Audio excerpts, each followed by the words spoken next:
أظن لون كلية بلقع بلوح ده.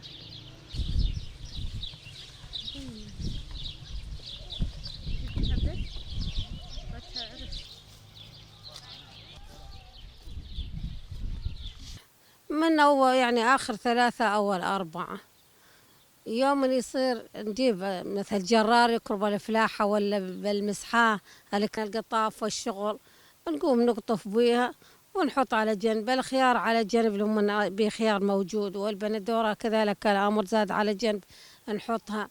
الفليفلة مثلها، البامية مثلها، الجثة مثلها، الدبشي غيره كل شي بيها. مثل ما تقولي ايام الصيف هذا، يعني هاي الخضر تطيح بالصيف ايام الصيف. والبطيخ لما نصير هالمونة مثل ما تقول كون أهل عمال، نجي نروح نشتغل عمال ينادونا أهل هالفلاحة ونروح نقطف بيها، ويقومون يعزلون قسم لأهل البيوت، يعني للعايل مثل ما تقول اللي يريد ينطون حصتها. والباقي تناوشون يجون يوصون على سيارات ولا عنده سيارة ويقومون يشحنون على مكانات بعيدة. عددنا حسب الورشة ما تطلع 10 5 15، يعني كثير من الكثير. أقل شيء مثل ما تقول أكثر شيء 20 وحدة، هذا اللي يطلعن. بعد ما الصبح يقعدن الصبحيات عندهن عمل، يعني يروح نلتزمن به تعزل الخضرة هاي وياخذونها منا. احنا نرجع زاد طبعا على بيوتنا تنسوش غير هالفلاحة. هذا مثل من بهاتنا لجدودنا اللي احنا يعني مثل بهالسن هذا ولضنا.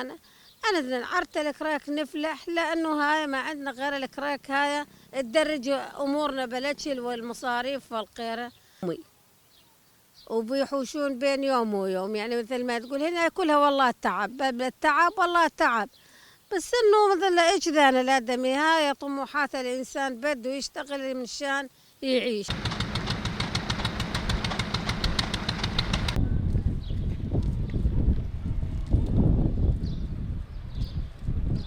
السلام عليكم. أنا مريم العلي من أهالي دير الزور. أنا كوني ريفية ومن أهالي دير الزور، وعندنا الأراضي والمياه متوفرة.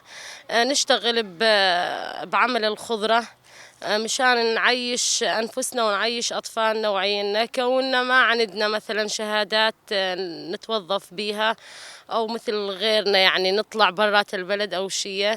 نشتغل بعمل الخضرة بالزراعة، نقتطف نزرع الخضرة بينما تصير نخلي أمهاتنا تشيلها على السوق. احنا مساعدات لأهالينا، يعني كوننا ما نروح مثلا على السوق أو شيء تنبيع، نخلي أمهاتنا تبيع وإحنا نشتغل بالخضرة.